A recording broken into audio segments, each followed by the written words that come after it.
Well, Don, it began for me in 1963 when I was assigned to the Supreme Headquarters Allied Powers in Europe. I arrived in the summer of '63 and I was assigned to the Operations Division. I was further assigned to what we call SHOC, the War Room, the Supreme Headquarters Operations Center.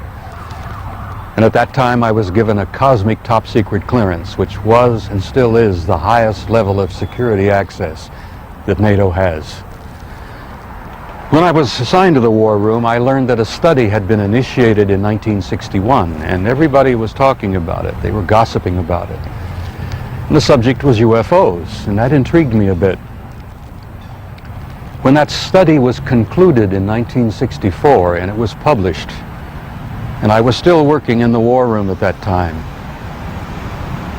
I had access to this document. I had a chance to read it.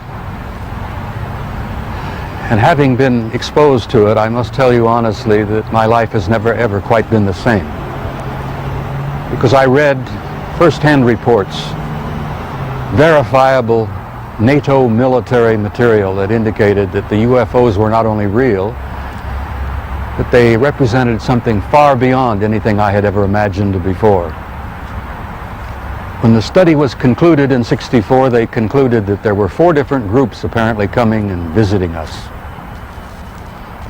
Out of those 4 different groups, one group looked exactly like we do, so much so that they could sit beside you in a restaurant or in an airplane or in a theater, and you'd never know.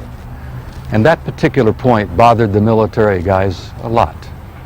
The point being that some of these people from somewhere could be walking up and down the corridors of SHAPE headquarters, or they could be walking up and down the corridors of the Pentagon. One day at lunch, a lieutenant colonel made the remark, he says, "Jesus, do you realize they could even be in the White House?" And there was a little forced laughter at that point, I remember, because a lot of us over the years have had some misgivings about the occupants of the White House. But the point I'm making is that the idea that aliens could be here in our midst bothered the military, because if you're not paranoid when you go into the service, you're certainly trained very quickly to be so. It's the nature of the military mind, I think, to be paranoid. But that was only part of the story. The SHAPE conclusions in '64 were that there were 4 groups that we knew of. They were apparently interplanetary. Some very likely were interstellar. They even concluded that some of them could be intergalactic. When I retired in 1976, many of our military people knew at that point that we were not simply dealing with visitations from people from other planets or star systems. They had concluded by '76 that some of these visitors very well might be multidimensional in their source. The evidence that we had collected and the evidence that they had repeatedly demonstrated to us, and that's no accident. It became very clear after a time that there was a program or a process of some kind underway, that they had demonstrated over and over and over again that they apparently were able to manipulate matter and time. Now this really shook up our scientists. There are a lot of new young scientists in particle physics today who talk about multiple dimensions. There's a brilliant young professor in New York by the name of Michio Kaku, who has written a brilliant book called Hyperspace, where they talk about 10 separate dimensions. I'm not enough of a physicist to try to explain to you what a dimension is, but the idea that there could be intelligences from somewhere else, from other dimensions, coming and going into our reality. It's been quite a shakeup in traditional science. I guess I speak out openly and bluntly about this because I feel so strongly about it. I violate my security oath every time I speak about it. I do it intentionally and I do it on purpose, because I feel so strongly that the American people not only have a right to know the truth, but they have a need to know the truth. The truth, Don, apparently is simply this, that we're not alone, we've never been alone.